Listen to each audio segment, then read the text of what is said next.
solicitor's earnings, while Sandra was still in art school. They had worked hard, making many of the repairs themselves, to create their vision of a home, not realizing that in a few years' time they would be sitting on a property gold mine. For the town houses on Fournier Street were Georgian, built by the French Huguenot silk weavers who had come to London's Spitalfields to escape persecution in Catholic France. The weavers had done well for themselves for a time, their looms clicking in their spacious lofts, the women congregating on the front stoops in their lustrous taffeta gowns, while their canaries sang in the cages they carried as marks of status.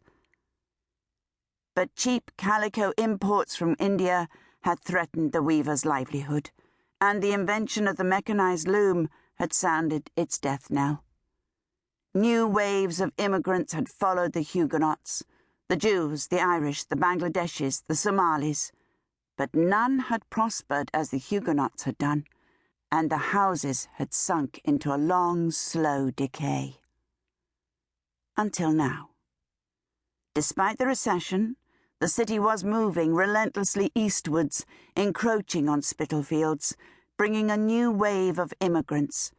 But these were yuppies with fat pocketbooks who were snapping up the houses and warehouses of the old East End, pushing the lower-income residents out as they came in. For the present bled into the past, and the past into the present, always. And to Sandra it seemed particularly so in the East End, where the years accumulated in layers like the fabrics on her board. Sandra sighed and rubbed her fingers over the scrap of peacock blue taffeta she held in her hand, contemplating its position in the overall design of her collage. It was inevitable, she supposed, change, and she had friends now on both sides of the economic divide. And if anything, she owed her ability to make her living as an artist to those on the upper end of the scale. She glanced at the pile of fabric scraps under the loft casement. Charlotte lay nestled among the silks and voiles, drawn like a cat to the pool of sunlight. She had settled there when she tired of a long and one-sided conversation with her favourite stuffed elephant. Charlotte, like her mother before her, would have nothing to do with dolls. Graceful as a cat, too, her little daughter, even asleep with her thumb in her mouth, thought Sandra. At almost 3, Charlotte had held on to her thumb-sucking a bit too long, but Sandra found herself reluctant to deprive her precocious child of a last vestige of infant comfort. Her frustration with the collage in progress momentarily forgotten, Sandra grabbed a sketchbook and pencil from her work table. Quickly she blocked out the spill of fabric, the small French panes of the casement, the curve of Charlotte's small body in dungarees and T-shirt, the delicate and slightly snub-nosed face framed by the mass of toffee-coloured curls.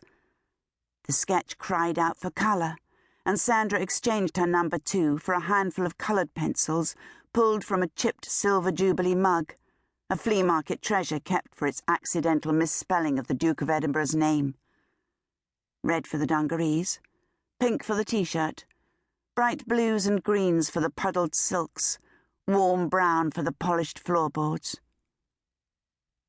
Absently, she went back to the silks, her hand attempting to reproduce the half-formed memory of an intricate silk pattern she had seen. It had been sari silk, like those spilled on her floor, but an unusual pattern. Tiny birds hand-woven into the apple-green fabric. She'd asked the girl who wore it where it had come from, and the child had answered in soft, halting English, saying her mother had given it to her. But when Sandra asked if her mother had bought it here in London, the girl had gone mute and looked frightened, as if she'd spoken out of bounds. And the next time Sandra visited, she had been gone. Sandra frowned at the recollection, and Charlotte stirred, as if unconsciously responding. Afraid she would lose her opportunity to capture the tableau, Sandra reached for her camera and snapped.